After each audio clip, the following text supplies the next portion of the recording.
Hi everyone, welcome into this week's My Weekly CBS Fix. I hope you all had a wonderful week. In this week's Parsha is Vayaishev.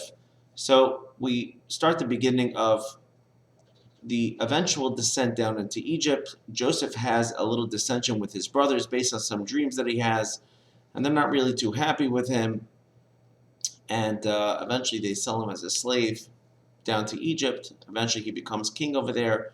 And eventually there's a famine. They all go down there. That's where the start of it all happened. Now, along the way, there's an interesting side note that seems to be very, very trivial.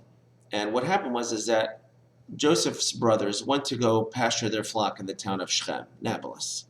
And Joseph, who remained back at home with his father Yaakov, eventually dispatched him and told him, hey, your brothers went to Shechem. Go check on them. Go see how they're doing. Go see how their flock is doing. So Yosef said, no problem. I'm ready to go. And he left. And he got to the town of Shechem. And when he got there, he couldn't find his brothers anywhere. And he was lost in the field. And eventually, there was a man there. And the man said, hey, what are you looking for? He said, I'm looking for my brothers. Are your brothers? They left from here. They went to Doisan, a town of Doisan. And so he went after them to Doisan. Now at this point, if that man wasn't there, Yosef would have turned around and would have gone home. He looked around Shechem. He didn't see them. And he would have gone home. Now, who was this man?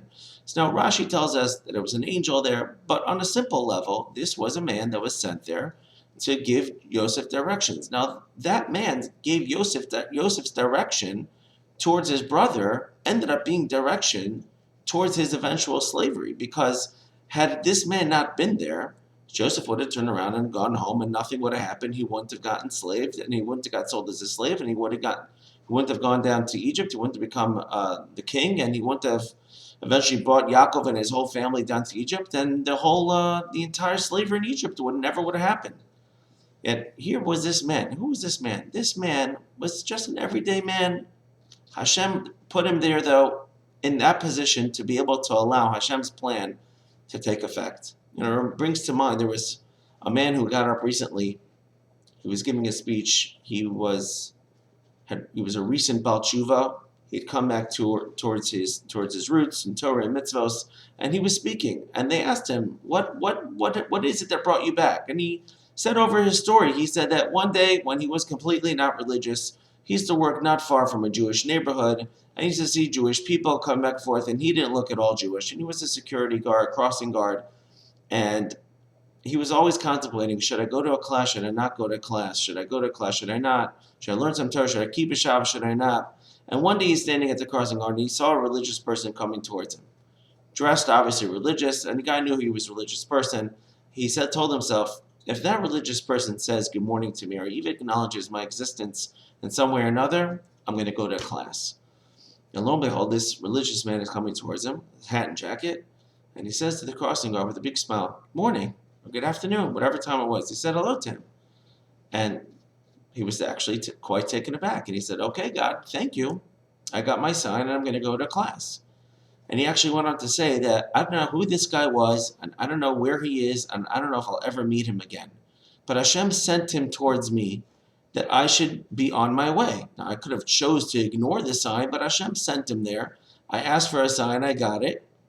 And he said it to me.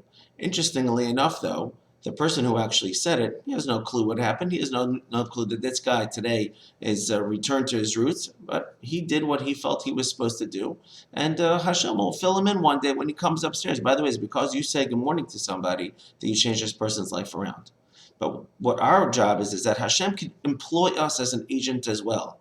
We have to be there for other people. We have to help people out, and we have to do things. There can be a message to somebody that always has, oh, I'm always somebody, look at me. I'm always the type of person that always looks sad. And you're going to cause other people to be sad if you do that. Or you can be the person that always looks happy, encouraging, and you're going to be there, and other people are going to look at you and see how life is encouraging, and they're going to try to emulate you.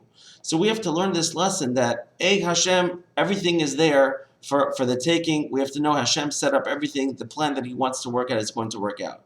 But sometimes we should also view ourselves as being the agent. What type of agent does Hashem want us to be in the great scheme of things? And one day Hashem will let us know the part that we played. Have a great Shabbos. And again, in this week's parasha, it says the man doesn't really talk about him per se, but he's mentioned, and he's given honorable mention in the Torah, whoever he may have been. It wasn't just some haphazard person. And so therefore, even though we may not go off onto great heights, nevertheless, each of us can do that job. Have a great Shabbos. Thank you for listening.